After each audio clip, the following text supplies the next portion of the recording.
A tally mark? Yeah. Tally ho! That's different So than there, a telly that's a whacker. different. Yes, it is. There actually, so there's a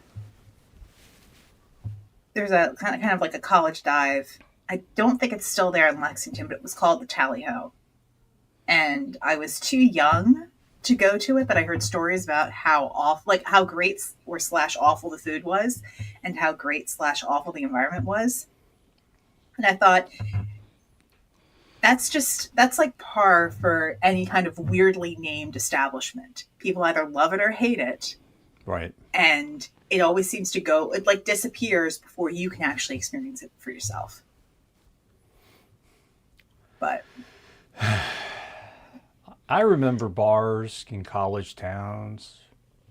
I went to a place called the Smiling Moose. They had Colorado State, where I went to, Fort Collins, had New Belgium Brewery, which was just, this was back at before the microbrew craziness started.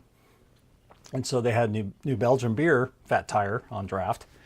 But they also had shark tanks, which was basically a liter of vodka, lemonade, and cherry juice that was kept in a grenadine syrup, I should say. It was kept in a stuffed shark, a plastic shark.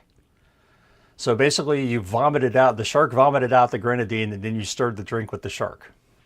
I see. And there were like 4 shots of vodka per one. And I used to go there and really go crazy, and it was bad, really bad. and did you get anything special for saying, I think we're going to need a bigger boat? I never made that joke. Oh, Not that I remember. Maybe if I was really drunk, I might have made that joke. But I don't think I made that particular joke. I don't think so anyway. it seems like such an easy one to make. The sad part is, after I graduated, they went out of business. My father thinks that's no accident. Because you graduated? Because he Did was I no longer supporting them with all of his money. There you go. He's convinced the bar and 2 liquor stores went out of business because I graduated.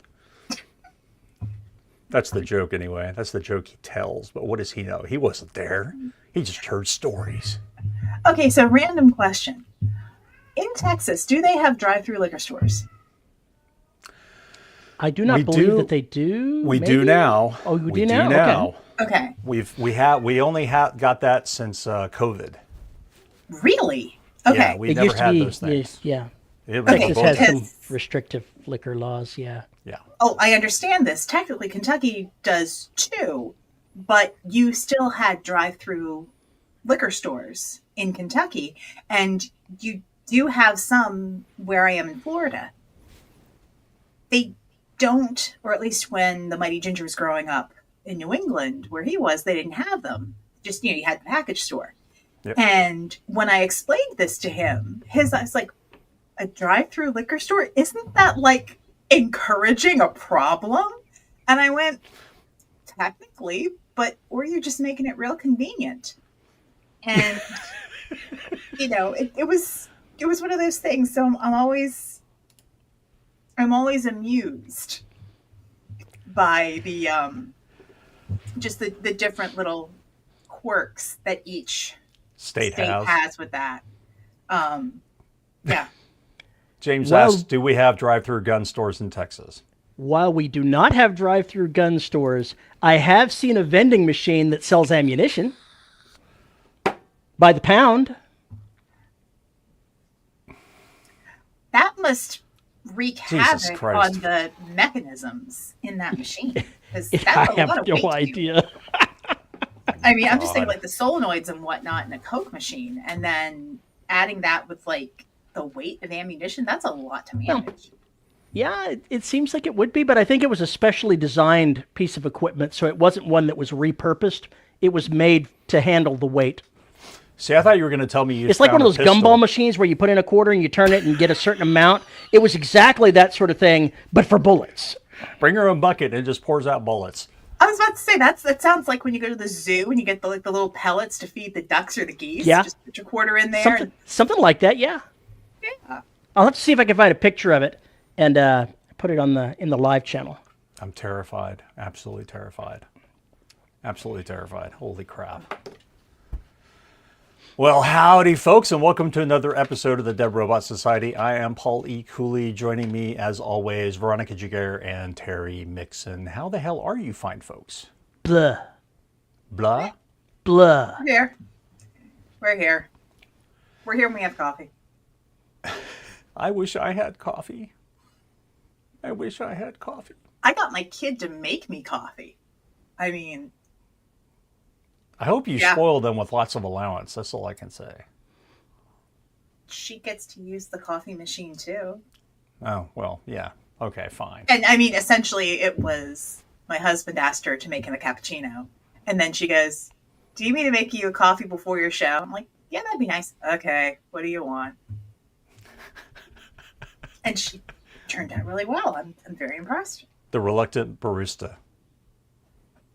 Well, she did put in an application for a local coffee shop here to work there, but they couldn't make it work with her schedule. So Oh, well, that sucks.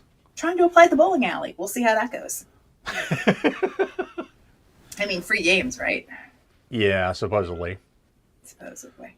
Well, V, have you been up to anything creatively? Yes. I am, let's see, I finished prepping, actually, I take it back. I'm halfway through prepping my next book, which is, and I can actually like tell people what it is as opposed to having to wait until it's actually like out and published. But it's the Valdemar Grandmaster Anthology by Mercedes Lackey with Larry Dixon. So it's going to be like 13, 14 hours of short stories wow. from that universe. And it's already funded, so it's not an issue of, I mean, I'm going to get paid, and that's fantastic. And folks can, like, even if you didn't back the project already, but you want to get in on the goods, you can go and like do a post campaign pledge Right. and still get stuff, which is cool. I am actually finishing up so I finished the first project of the year, which was the sports romance in 5 hours. So that's the beginning of the audiobook tracking blanket. Now I'm just doing a short border between projects. So that's done. It's 5 rows in burgundy, and then I've got the line there. Yeah, and I'll find the link and throw it in there. I know I threw it on my Facebook page, but I can throw it in there. What else? I wrote on my own stuff this week. I'm so proud of myself. Yay. And other projects. But I wrote on both, and my alpha reader said that the most recent scene I wrote was good with the pacing and it was okay. And when you can get the approval of a 16-year-old, then I call it a win. So, no, she's not going to get to read the spicy parts because that would be weird. But the subtle tension bits and checking dialogue, spot on. Because she's kind of like, because a voracious romance reader, that is my target audience. So makes perfect sense. So yeah. What about you, Terry? What about me? Gosh, there's so about much you, to Terry? talk about. What have you been writing? I have been at a slow pace on the current project, and I realized this morning why that was. I was unhappy with something that I was doing, and so my brain was slowing things down and not wanting to do things, and I didn't recognize that that was my key for saying, oh, nope, stop, back up, and fix whatever this problem is. So now I realize what the problem is, and I can go fix it. Oh, excellent. Hello, Leo. You finish talking, there's just this, and then there's scratching everywhere. The artist and his art. Of course. Part of the story that I was doing with this new character, his partner is not nearly as nice as he is, but I think what I had his partner doing was a little too dark for this character, and so I wasn't happy with it. I was like, can't have the partnership with that level of darkness. I need to dial it back in some way to make it not quite so dark. See, originally, the partner was looking at getting revenge on her uncle, who killed her father and most of her family. And so the main character was involved in basically being on the sidelines of an assassination. I think that's a little too dark for this character, so I needed to dial it back a little bit. And I'll figure out exactly how to do that now that I realize what I've done there. My enthusiasm had vanished, and that is the reason. I didn't want to write anymore on that. I was like, nope, it doesn't work. But on the personal front, oh my God, don't ever try to buy a new car. Holy crap. Oh, no. Okay, all right, let loose. All right. We went by, before I took money out of my retirement, to tell the dealership that we wanted a new car and specifically what we were looking for. So they looked online and said, we don't have it, but, a couple of other locations here that we can trade with, they've got it. All is well. And they even gave us a VIN number. I said, cool, we'll be back in a week with the money.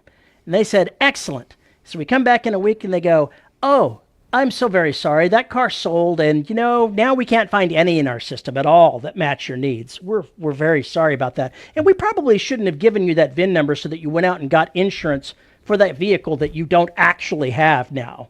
We're very sorry for that too. So now the struggle begins to find a vehicle that matches. Would you change what you were looking for? No, actually we won't. We told you what we wanted. It's a very popular car, so it's not surprising that it's vanished. Well, then, if it's so popular, you must have one on order that's coming in, right? Because it's so popular, right? Oh, no, we do not. So, the answer is they want to get us to give them a little bit more time to try and locate the precise car that we're looking for. Because if we order it, since we're going with Hyundai, it's made in South Korea and shipped here, so it would be months before we get said new car. But I'm willing to go ahead and wait those months because I know exactly what I want, and I don't want to play that particular game. The real problem is going to be how long are they going to string us along with, we can maybe find it, we can maybe find it, we can maybe find it, before they give up and order it. My personal guess is that I will allow them to string me along for a month, and then I'm going to insist that they order it. So it may be months before I have the car that I'm looking for, but I'm still going to get it. And I told them, I'm not going to pay a penny more than what you've already quoted me. I wouldn't. Fuck them. Nope. Have them. This is they're turning it into a circus. They get to pay the price of admission, not you.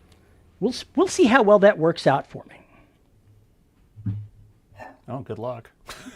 We've paid the deposits on the home renovations, so those are now locked in. We're waiting for the stair lift to go in because they've decided they want to start the renovation with the downstairs bathroom, which means that my wife would have to go upstairs in the middle of the night, and so that's a no-go without a stair lift. So that'll take a week and a half-ish from now before they have it in and installed, and then they will immediately start tearing out the downstairs bathroom. Okay, so progress. You're almost in construction phase. Yeah, we had some AC work done that the lack of a ceiling in the downstairs bathroom enabled them to replace a piece of ducting that was original with the house, like late 70s. So that part is gone. And when they tear out the walls downstairs, I'm going to make sure that they see anything that doesn't look like PEX, it's replaced with PEX, so that we don't have any more PVC piping for the water. I don't want to have those kind of surprises anymore. Nobody wants those kind of surprises. They're kind of bad. And for those who may not be familiar with what PEX is, that is what? It is a type of pipe for water that expands quite a bit when it's freezing, but does not rupture. And we originally had galvanized pipe in the house. That was replaced when the galvanized pipe rusted through, and we had water cascading through our house while we were at a writers' conference in Oregon. I remember this. Luckily, the wife's oldest was at home to tell us that our house was ruined because of the water flooding. That was his call. His call: "Your house is ruined." There's water flying down through the ceiling. I don't know what it is. So yeah, We had to take care of that from long distance and get it solved. It was the house was replaced, repiped with PEX, but they didn't do all of the stuff over the downstairs bathroom because it was hard to reach. So when the big freeze happened a number of years ago, the pipes burst again because the PVC, we lost power for 4 days and the PVC shattered. We would like to avoid having a third occurrence of that. Yeah, Because we've already got a notice from our insurance company that we have too many claims, and if we get one more, they're going to raise our rates, and if we get two more, they're going to discontinue our insurance. Very exciting. Seems,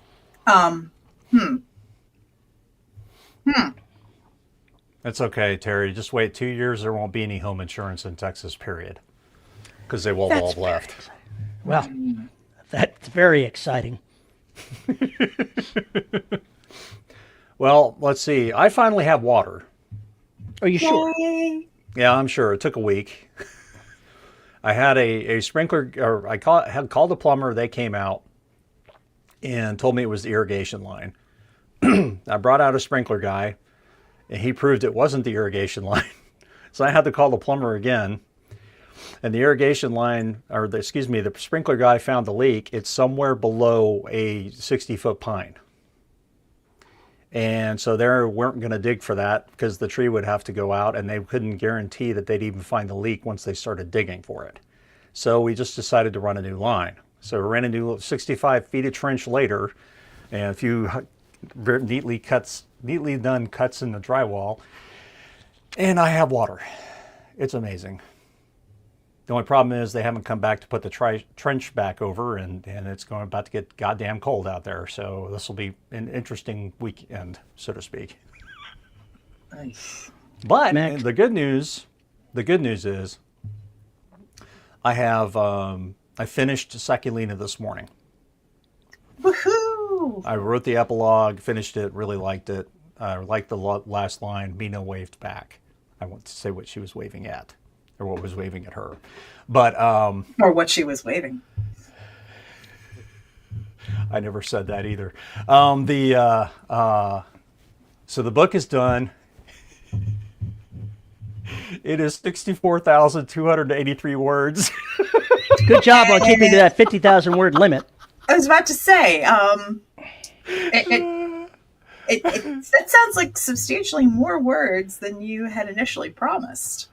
Yeah, it's going to be fun to go back and tighten this thing up. There's probably some useless shit I can toss, but there's a lot of things I don't want to toss because there's a lot of suspense around the infection, who's infected and whatnot, and everything else. So I'll get to work on that tomorrow. Today's a day of rest for the rest of the day from writing, and tomorrow afternoon after I come home from mom and dad's, I'll spark up Scrivener and start going through it. So we'll see. Will the next book be gorier or less gory? Seculina is possibly the most gory thing I've ever written. Quite possibly. It's really difficult to say because in Station 3 and Ancient Trap, there are some sections that are really nasty and everything else, but this is more body horror than anything else, and people remarking on their bodies changing. So we'll see. Max asks, do you guys have problems with asbestos in old houses? When we had our flooring ripped out and replaced, they found asbestos tile underneath it. So we had to move out of the house with the pets while they brought in, the people in the moon suits and tore it all out. Yeah, it's usually like with the tiles rather than like actual fluffy stuff. They wouldn't have Questions done about anything with it except the tiles were beginning to degrade. So they said, got to come out. Yep. Now, he has another question about how the pipes freeze. Do you have heating constantly on in the winter? Shouldn't that keep the place at least above freezing, or is it just for some rooms? Dude, they do not insulate houses down here in Texas for this kind of cold. It just doesn't happen. So we The have to time run that my water. pipes busted up, we lost power for 4 days during the freeze, and so there was no heat. We were Right. toast. We were Yeah, they're totally just- toast.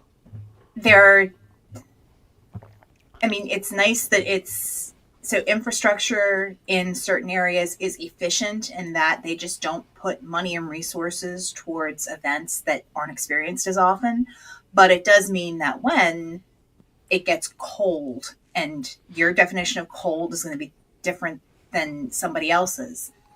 But where they are in Texas, cold is 40 degrees Fahrenheit. Please don't ask me to do the centigrade. Not lately, it Right ain't. now. Well, no, but the convention, Yes. the conventional yes. cold. Everything was designed for like 40 degrees to 110 degrees, and now Yeah. it's now it's more like 2 degrees to 120. Right, and where I am, if it's below 60 degrees, people panic. Like the way that schools are designed here, in at least in this part of Florida, like if you went to a conventional high school anywhere in the Midwest United States, the North, I think anywhere that experiences snow, then you had your hallways were inside the building, whereas a lot of schools here in Florida, the walkways are outside. They're And that's breezeways. just yeah, they're breezeways. And woe to you if you're caught in a thunderstorm, because you will get soaked.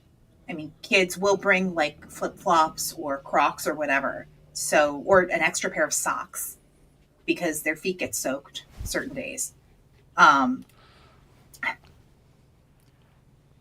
you'd have to be out in the Everglades. It's not you're more likely to find snakes, and they'd be non-venomous ones. I mean, truly, the menace of a Florida school is a squirrel, like going and exploring the transformer and losing. They're not the brightest creatures on the planet. They really They are aren't. not. They are not. But yeah, it's usually.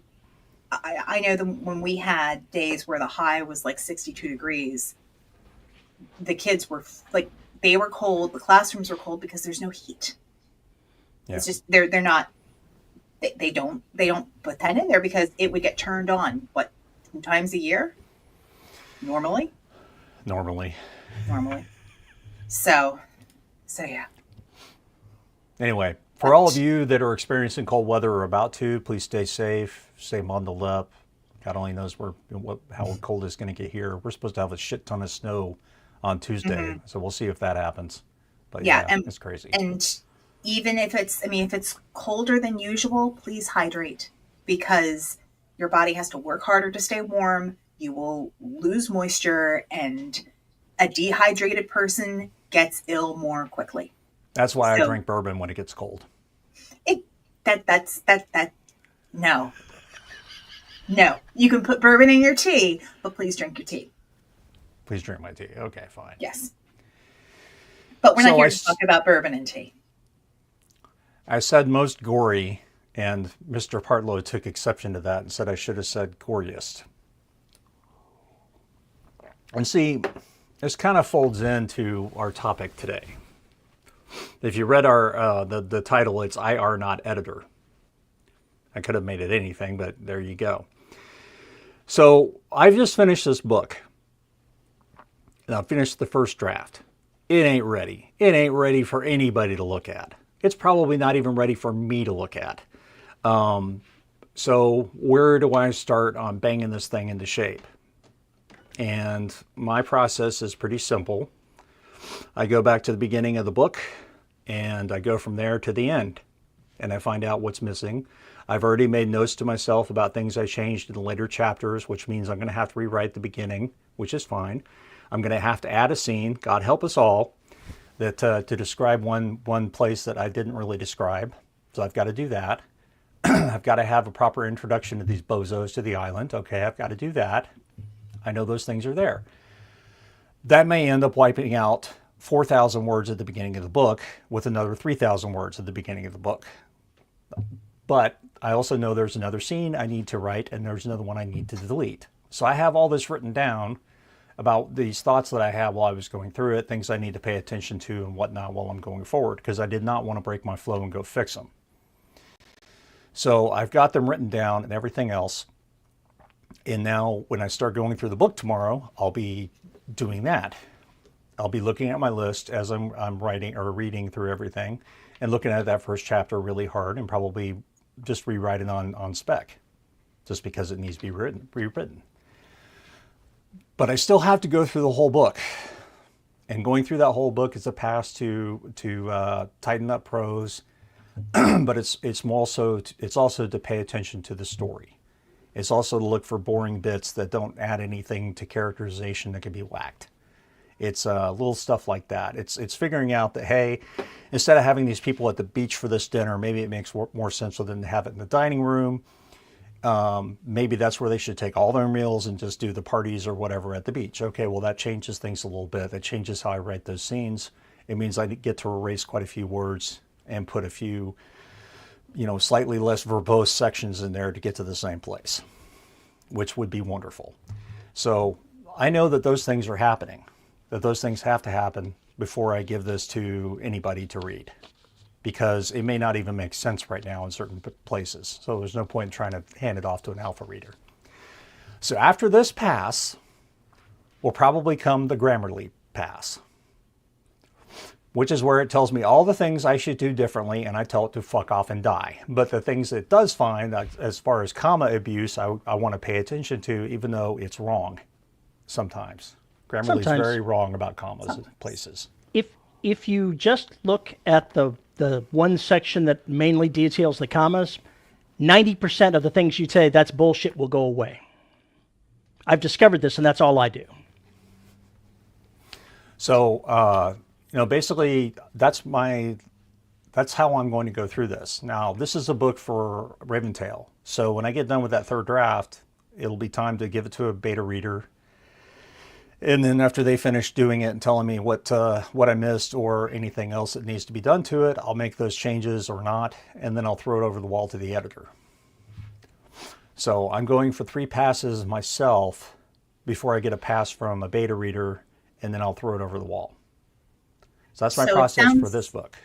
Right. So it sounds like your first 2 passes are what you would call developmental editing, to make sure that everything that's usually like the draft, the pass you do on a first draft. What's missing? What ideas did I kind of come up with in the beginning that I need to readdress? What did I really expound on in the last third of the book that I need to build up to? So you're filling in the holes. And then the second pass is like that content editing, where you're making sure that what you added in fits everywhere else. And then that third pass is line editing. I think that's where you're just checking grammar, right? Grammar, spelling, etc. Yeah, and then by the time you get to the editor, it should just be proofing. They may find something they don't like or whatever else and tell you whatever they want to tell you, but the bottom line is that it should be in good enough shape that the average person can read it and make sense of it. Yeah. I'd love to know how I take notes as I go. I will use Scrivener notes. I will use my notepad, whatever that's called on the Mac. I usually open one of those files before I go to do anything, and we'll type down ideas. And so I just keep adding to it. Terry uses an honest-to-God yellow line notebook. It's so good. It's got all the information I need right there. Here's your secret preview of things going on in the next novel. Tanaka. Nice. Tanaka Corporation. Got it. Yeah, I do both. I only recently started using the notes thing in Scrivener because since I handwrite everything, so I handwrite a chapter at a time, and then I type it into Scrivener. Right. And so there's a bit of editing that goes on as I'm typing it in, because I'm seeing if I repeated words, if dialogue that sounded good in my head the first time doesn't look right on the page as I'm typing it out. If there's a better idea that I have, if there's a better way to phrase something, or put people where they need to be, or if what happened on the most recent thing I transcribed, I didn't like how I ended the scene. It didn't feel right. And so I crossed out those last 2 lines and wrote 3 other paragraphs, and it worked better. But I don't, I haven't gotten to the point where I'm doing a grammar check, but it's also because as I go through, I worry about grammar and spelling as I'm putting it down on the page. Right. Because for me, if it's not right when it's on the page, it is distracting as all get out. And I've realized now, and I have, James asked, sorry, Max asked, do you have an alpha reader? And for those who don't know, alpha readers you should only ever have one or two. That whole too many cooks in the kitchen thing. You do not want a bunch of alpha readers. Same for beta readers. They're in the canaries in the coal mine. Yeah. And that should be someone who knows the genre well, who may or may not know your writing well, but they should know on a gut feeling of what works for that kind of book. For the bowling romance that I'm writing, my daughter is my alpha reader. And one, that is a huge bit of trust because I don't show my writing to a lot of people while it's still ugly and warty like that. But the thing is, she knows the sport. She knows the environment that I'm writing in. And she is a voracious contemporary romance reader. And she's very good on pacing. So I can ask her, I'm like, was the flow good enough? Is that what you would expect at this point in the book?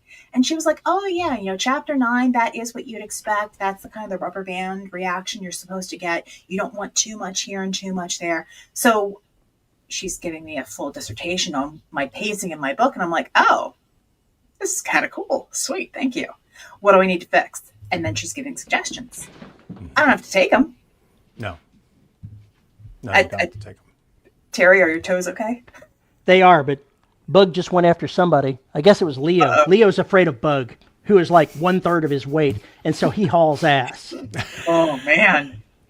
He says, oh no, mean lady going to hurt me. Gotta run real fast. I have those in my house. They're great. But one piece of advice that I heard somewhere that I think is relevant is beta readers, alpha readers, they can tell you where there's a problem. And they can be right very much of the time. If they tell you how to fix the problem, they are almost certainly wrong. Pay attention to if they're saying, I see a problem here, ignore the part where they give you suggestions on how to fix it and just do it your own way. Yeah. It'll also keep you from getting really, really frustrated. It's the same kind of deal. You know what you should write? No, I know what you should write. Whatever you're going to tell me to write. Mm-hmm. Yeah. It's kind of one of those situations. Terry, what's your process now? Which part of my process? Your editing process. I finish writing the book, then I will go ahead and give a read through and fix some of the gross errors of things that I've missed, and I still miss things as I go through that and fix it. I run it through Grammarly, but I only use the one tab that does the I think it's the correctness tab. Yeah, correctness tab. That does the commas, the missing words, and that sort of stuff. I will usually just accept the commas because even though I know it's going to be wrong, it's also going to an editor and it's fixing more comma problems than it's introducing, and they're going to change the commas anyway when they send it back to me. So I don't really care about it that much. That is such a fatalistic view of comma abuse. I love it. It is what it is. And once I get it back, the editor will have made whatever changes and suggestions they do. They'll prompt me when I've got repeated words and things along those lines, and I'll fix those things. Then it goes to a group of beta readers with variant, and they have their comments, and I'll usually go ahead. They're usually minor things like, there's a word missing here. This doesn't sound right. This sounds weird. Is there something strange you're trying to tell me this? Because I don't understand this at all. And I'll usually fix those comments. And sometimes where they give me specific advice on it, I'll just ignore that, and I'll do whatever I'm going to do. That's my process. Okay, fair enough. With Empire of Bones, I don't have the beta readers, and I don't have that editor, but it'll go to Red Adept Editing, and I'll pay attention to them, and that'll be it. So it's not so different. Okay. Tim mentioned that he has, and I think Rick said this too, that they basically have the computer read their book to them so they can catch things. And I used to do that. What's funny is when when recording it was my last phase of editing, those were the books that I did the best job on, as far as catching things and getting rid of them and everything else. Because going through that exercise of actually reading the book aloud, you tend not to skip words. And you will find a word missing and it will jump right at you and smack you in the head. Or you'll hear a word and go, what word? What was that? Because it will sound wrong to your ear, whereas it sounded okay or looked okay in your brain. I think that's a very important tool to use for finding those awkward sentences and missing words and etc. that maybe Grammarly or whatever tool you're using, if you're using one, won't find or doesn't find. I think it's an important step. Yeah, another thing it does is you don't necessarily sit down and write the whole book at once. You may sit down and only get 500 words at a time. So you may wind up repeating certain words or descriptions or turns of phrase, and reading it out loud, you're going to discover those really quickly. So you're able to go, like I use the word list like 4 times within 3 paragraphs. I'm like, I need it better. I can't keep doing this. So I've got a note. I'm not going to go back and fix it now, but find a better way to describe list and then move forward, because I know it's a problem. But just reading it aloud, and you're also going to, I would say this is more of if you are going to plan to put it in audio at some point. But I would also say, just for, if you're going to put your work out there and it may need to be read to someone. So for someone who is blind or who cannot, read on the page as well, be aware of your character names. Sure, it may be cute that they all start with an M, but your listener is going to be confused as hell. And you may not realize that until you're reading it aloud. So yeah. One of the things that I will say is that the reason I stopped doing the reading aloud is because I found it ate up too much of my time that could be utilized by having an editor do the process of helping me weed this stuff out. So while it's helpful, is it the best use of your time? That's what I would say. Well, that begs the question. That begs the question. When do you get an external editor involved? I mean, an honest to God, when I think I'm done, fork over money. When you think you're done. Yeah, since I've written 40 some odd novels, I've gotten to the point to where I just accept that I think all of my work is crap. So I don't worry about trying to freak out about, do I think it's any good or not? I just write the story that I like, and once I've gone through my self-editing process, off it goes. I don't have any reflection. Oh, is this the best that I could do? Is there something else? No, I'm not going to even go that route. I'm just going to send it off. I go through my process. I send it off. I'm done. That's it. Editor comes back to you, spanks you for your semicolons, lack of semicolons, and your comma abuse. I have never been told by anyone but Sue about my pathology about semicolons. So I think that's all on Sue. I think she's a semicolon lover. She is. Max says, do you put on accents when reading it aloud? Hell yes. Yeah. Listen to any of my podcasts? Hell, I do accents, terrible accents, all over the place. Yeah, if you can, if you're reading something with a character, and that's the other thing, if the character's supposed to have an accent, and even if you're being silly and reading it aloud to yourself, you get a sense of the character themselves, and is the dialogue does actually fit the tone of the character that you want.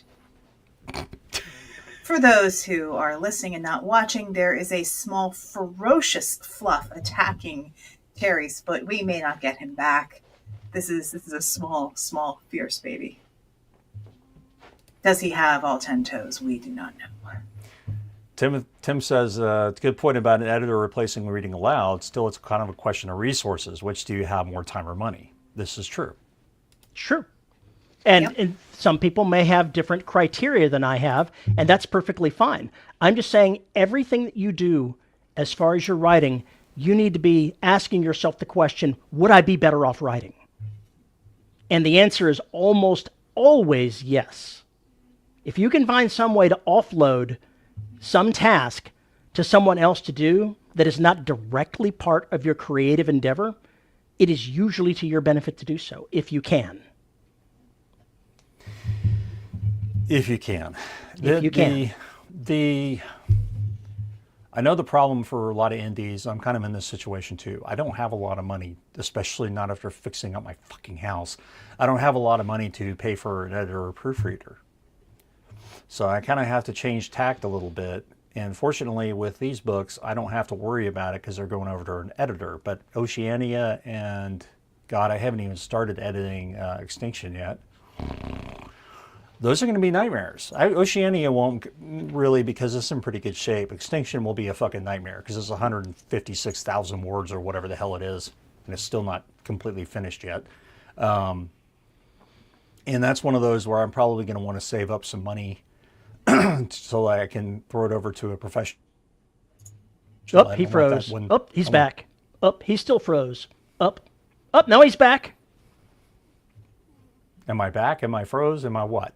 You're back. You're back. Okay. Wonder what was up with that. I will probably throw that to a professional editor because I want that book to be as perfect as possible. Because it's the last one in the series. And I want to make sure that it is as good as I can make it. But with Sakulina and these other two books I'm writing for RTP, I'll do my process, I'll get it over the fence, and then we'll see what happens, what they come back with, and etc. But that's now somebody else's problem, right? Mm-hmm. Once I get it finished and I throw it over the wall, it's somebody else's problem until it comes back and it's my problem again to approve changes or decline changes or acquiesce to their comments or ignore them. So it's a change in process for me, but it's the same process basically that I have with Sever Press. Only now it goes through more read-throughs on the editing side, which is nice. So I'll be in better shape with the other two books and Sakulina than I normally am with the black stuff, the things I do on my own. You know what's a me problem? What? This is a me problem. What is it? It is one of those things that you put your... Oh, it's a poster. It's a coaster. Coasters. I had to get a new one from downstairs because someone up here ran off with the one that was on my desk, and I have not been able to find it. Oh, coaster stealers. Coaster thieves. I blame Sassy. It could be, but I think Bug is probably the one. No, she's too small and cute. Oh, whatever. I could just see her running down the hall with that thing hanging out of her mouth. It's Dad's toy. I take it. It's now mine. Sanders says he's been struggling for the last 6 months to get beyond the start of an idea. Storycraft is his kryptonite. Right there with you. Right there with you. I have too many ideas. I have 2 new ideas, and I'm like, no. I still want to sit down and outline them. And Xander, might I suggest you put together a synopsis of what you're talking about and everything else and send it to show@deadrobotsociety.com? Might I suggest that? Send it to Paul he's going to read it because Terry's not .com. Terry doesn't read anything. I don't read synopses. I think You don't read anything. they are horrible. Well, in order to know exactly what the fuck it is he wants to brainstorm, we kind of have to have some idea about it. So I think that one of the answers, if you're having trouble getting past the genesis of an idea, is to go ahead and stake a flag somewhere and start writing from there. You can always fix words on the page and correct a story and make it stronger. If you're having trouble getting started, start wading in and just get somewhere. Even though the first part is going to be very muddled, you'll at least get that story started, and you can come back and make it look like you knew what you were doing the entire time once you've written the story. Grab a character, throw them in the soup, and see where it goes. Exactly. Yeah. Even if it's nothing but an exercise, it will help you. Whatever is in your head, just give yourself permission to play with it. Grab, if you handwrite it, grab a notebook, grab a pen, and give yourself, a half hour to just scrawl it out. If you're typing, set a timer. Give yourself a half hour, type things out, play with it. And then even if you can't come back to it for 6 months, a year, whatever. I'm shit with endings. I hear you. Xander says I will love that. it's more like getting beyond the start, more the middle connection to the ending in mind, the vague ending. Ah, the swampy middle. We've had an episode or two on the swampy middle. The way I see the swampy middle is when you start writing, you've got very few directions you can go. As you go towards the middle, the number of options you have keep expanding. When you get to the middle, it's time to start reducing the options. Start eliminating the possibilities so that it turns and it starts narrowing down. And as you get toward the ending, the end is pretty much inevitable in your head as you write because you've eliminated all the other possibilities. It's a very loose way of describing it, but that's how I get through my novels. I'll go ahead and I'll write the story out. And when I hit the middle of the book, that's when things start tightening up because I start saying, okay, that option is gone. This option is gone. This option is gone. What am I starting to aim towards? And I start narrowing everything down. And usually what I do in that particular case is I figure out roadblocks that are insurmountable to the characters, so they have to go the way I want them to go. Or they have to go a certain way. I am. I have absolutely no problem with venting a compartment and a couple of people dying and then realizing they can't get to where they need to go because the compartment's been vented. So they have to go another way. I am perfectly willing to do that. So I like basically removing the options because once you do that, like Terry says, it narrows your focus and it gives everybody more of a funnel to go into, and it keeps the reader from saying, well, why didn't they do that? Well, they couldn't. Mm-hmm. And that's also for you, right? And it gets rid of the choice paralysis, as Xander's talking about, in the sense that you've shut down so many paths, there's only one or two they can go down. And now you don't really have too much of a choice. You just choose the branch that's most destructive or the best that you can grab your hands on for the characters, and you go for it. And then if you still have too many choices, well, pick one. And if it's the wrong one, you can go back and pick the right one. Yeah, you'll know. Like I outline a bunch. I've probably outlined maybe six different iterations of the current project, and I had different. Every time it ended kind of on the same thing, but it was the last, I guess, from like 70% to 90%. Events would change because they weren't doing certain characters justice, and so once I figured out the scale of, I guess, the scale of the consequences of their choices in the middle of the book, and what was a logical, and again, I'm not Paul, I can't kill off people in a romance, but I can make people unhappy. You just haven't tried. You can do it. You just haven't tried. I am not writing the thriller on the body found in the back of the bowling alley, okay? Even as much as my main character might want to do that to her ex-husband by the end of the book, we're not doing that. We need a nice, happy ending. He will be humiliated, and we're going to have a nice, happy ending, but there will not be I take that back, there is a body count because it starts with the funeral. But anyway, there won't be an intentional body count. Okay. I had to have a reason for the male main character to come back to town and not leave. It's true. Weddings or funerals. Come on. When you're talking eliminating plot ideas and getting toward the end of it there, even though it's talking something completely different, you can go back to the words of Sir Arthur Conan Doyle. Once you eliminate the impossible, whatever remains, no matter how improbable, must be the truth or your plot ending. Excuse me. Yep, I think that's right. Mm-hmm. I think that's right. And when I get stuck, I basically have to light out in a direction and go. Yep. And Sakulina did that to me at least twice, and I basically powered through it by saying, okay, well, this obviously needs to be worse, and go back and make it worse. And then suddenly everything popped into place.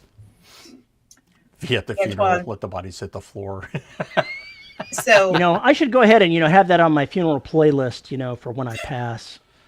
I need that one and Anniversary of an Uninteresting Event by Deftones. Oh my Lord. So there's actually I I remember there's a really weird like little anecdote about just different funerals, and the woman shows up at these different funerals, and this essentially the punchline is that she has engaged in serial killer tendencies so that she can ensure that when she shows up at the funeral, she's going to keep seeing this guy. And so she kills off people near to him so she's always able to see him at the funeral. There you go. Well, that's wrong. I mean, The happy for now is going to be in the basement inside a cage. I. Where do you think the main character ends up? I don't know. It could be her. It could be someone she's close to. I'm just saying it's a very like psychological horror thing. That's what the funeral. Anyway, brain weird places. But that's pretty much how chat is too. I think. 3 bodies. Goodness. So one thing I'm gonna throw into chat. So I found out about this organization at Author Nation, and it's the Editorial Freelancers Association.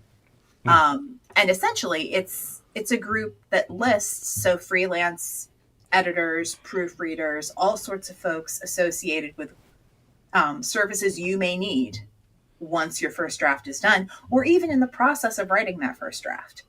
And there's a lot of information on their site, including a rate sheet. So if you are able to afford to hire someone, you can see if what you're being quoted is, industry standard or not. But I'm personally, I'm not at a point where I would hire an editor. I may like at the very last spot, but Rick mentioned something way back in the chat about how he wasn't hiring an editor until he got publishers to pay for it. Mm. And frankly, I would probably be okay with that, with what I'm writing right now, because if I'm using if I'm using an alpha reader, if I choose to use beta readers later, and I'm going to wind up recording it and listening to it and reading it, I just care that the story is logical and the characters are real. Romance is kind of forgiving when it comes to typos. Yeah, I think the industry as a whole, considering the Big Five can't put out anything without typos in it, I think we're kind of covered there. It's just basically trying to make sure they're not egregious. Mm-hmm. Cut as many of them as possible. I mean, basically, you're doing the best job you can. And sometimes, as Demotivational says, sometimes your best just isn't good enough. Or sometimes good enough really is good enough. And there's also the, perfect is the enemy of done. Or as Picard says, sometimes you can do everything right and still lose. Yeah. So there's, you kind of, where you are at your grasp of grammar, syntax, and etc. You know where you are in your grasp of story mechanics. If you feel weak in one of those areas, then you need to address it. You address it with tools, you address it with reading, you address it with talking to other folks, you address it with having beta readers read it and maybe actually learn from what they're telling you is the big part. It's not just this is wrong, it's why is it wrong.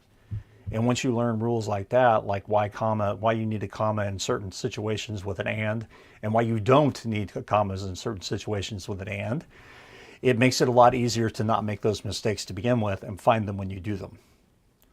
I know that I abuse commas like there's nobody's business, so I am very, very careful about taking care of those when I can and trying to make them right. And if Grammarly bitches me about it, I look at it and go, why are you bitching me about this? And sometimes it's right, and sometimes it's very wrong. So you can't just rely on the tools because they will fuck you over too. You got to be a little bit more diligent about how you approach your editing. That's me personally. That's the way I look at it, because I think the editing is where a lot of the magic happens. And if you short shrift on the editing, you're basically short shrifting your book. So even if you don't hire a professional editor, you need to go through the process and you need to take it seriously. So, me personally. She's angry. I know she's angry. Sorry. Baby. James says he's using a Python app he built using real-time TTS to read chapters back to me at the moment. That works. That does work.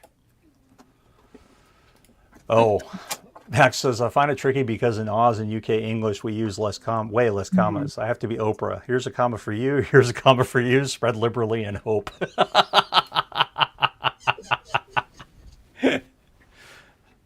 Yeah, there we go. Editing means to trick everyone to think you knew what you were doing the whole time. Exactly. So I would say if you know you're weak in some areas, start coming up with some ways to address those, and make sure that they're not hindering you. A first draft is a first draft. It is supposed to be ugly, but if you're cycling, like I did on Saculina to a certain degree, it'll be a lot easier to go through the first pass, second pass on making sure the edits are where they need to be, because I've already done part of the work. So that's where I'm going with that. Yeah, and another thing, you can do your first editing pass. Set it aside. Give yourself some time between your first pass and your second pass, or your second pass and your third pass, because you need to forget what you've done before, so that your brain is not filling in the spaces or trying to give you excuses as to why everything's okay when it's really not. Let the book rest. Mm-hmm. Let it simmer. Let it simmer. Let it sit there. And I think it's Stephen King will finish a book and throw it in a trunk for 3 months and then come back to it. He just writes so goddamn fast. His trunk is always full. Yeah. So having a little time between that and what you're doing will definitely help in a lot of cases and get you refocused when you come back, because you won't, like she said, be inventing things that aren't there. Yeah. And I mean, if you're on a deadline, whether it's somebody else's or it's self-imposed, and time needs to be shorter, disconnect from that genre. So read or listen to something that is completely opposite of what you've written. And that way you don't have to, it'll help with the temporary amnesia. Max says, having patience between drafts is hard when there is so much pressure to get the next book out. Yeah, I know. I know. I wanted to finish this book by the end of December so that I could spend all of January beating it into shape, and then throw it over the wall to the beta reader for February, and give them plenty of time to go through it, give me plenty of time to fix it, and then toss it to the editors at the beginning of March. My deadline is still my deadline, but my personal deadline, I flubbed it. I still left myself plenty of time to do something about that, but this is starting to eat into the time I wanted to write the next book. So I'm going to have to kind of jump on things and make it go where it needs to go. And I still don't even know what the second book is going to be, let alone the third. I still don't have an idea. God damn it. So for me, it's a matter of, I always give myself enough time to get that book done and have plenty of cushion before I throw it to the editor. And that, of course, never works out for me. And I always squander the time until I race to the end and have it deliverable and toss it over on deadline day. You know, you're the reason software developers hate themselves. you're running, screaming towards the wall. You get I'm still writing on it as I run towards the wall to throw it over the side. He's the Kool-Aid man. He's the Kool-Aid man. He just bursts through the editor's walls. It's done! Exactly. That's what I do. So I don't even pretend anymore. Oh, I'm going to give it a little time to set so that I can. No, I'm not even going to give it any time at all. I'm already short of time. I got to read that shit right the fuck now. At least you know your own process, however broken it is to the rest of us. Writer knows. I keep telling myself it'll be different next time. Unfortunately, there's that voice in the background. Unfortunately for Terry, it was not different the next time. Yeah, but it works, so. So what? Why mess with the method, even if it is madness? It works for various quantities of work. At least the books come out. What can I say? Yeah, well, there you go. Well, if you have a comment or question about this show, you can go to deadrobotssociety.com, hit that contact button, and send us an email. Tell us what you think. And in addition to our website, you can also find us at youtube.com/DRS podcast, where we are live every Saturday, sometimes, at 3 p.m. CST. Like and subscribe so you know when we're live. And if you want to support the show and help us pay our StreamYard bills, you can find us at patreon.com/DRS podcast and buymeacoffee.com/DRS podcast, where for as little as $1 a month, you get access to exclusive live shows like the one that's coming up in just a few minutes. After Dark. God only knows what we'll talk about. Who knows? Could be anything. And at the $10 level, you get your name read. And our $10 patrons are Juan Valentin, James Terrell, Antoine Batts, Tony L. Joy, Rick Shaw, Lisa Slack, Isabel Cushy, and Tim Niederreiter. Thank you to all of our patrons for making this show possible. And Max says perfect timing. I was just about to jump in the shower. I even have it set up ready to keep the laptop dry. This was about to be the first shower listened to DRS Live. That anyone has admitted to. That anyone has admitted to. I'm pretty sure that at least one listener has been naked during the show. Thank God it wasn't a host. Well, we have been pantsless before, so there is that. We have been pantsless before, but we were not on video at that time.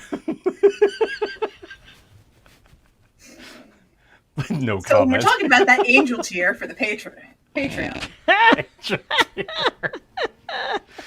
Wow. We have to pay them money to watch that shit. Okay. We are going to get out of here. Have a great weekend. Stay warm. It's going to be a cold one for a lot of you next week. So stay warm, stay safe. Inspiration for Paul's horror, not V's romance. Yeah, something like that. So take care of yourselves, and we'll see you next week. Bye.